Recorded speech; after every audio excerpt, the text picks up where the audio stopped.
A loupe is a small magnifying glass, sometimes with an LED that can be used to create some stunning pictures on a budget.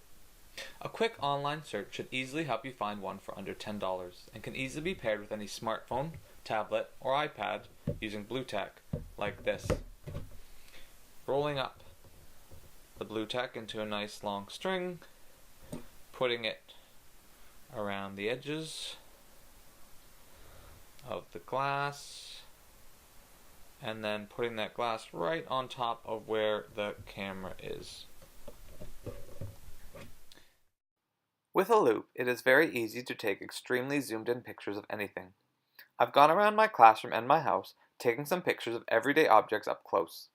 It's a great way to get children to explore the world around them and to look at things in a different way.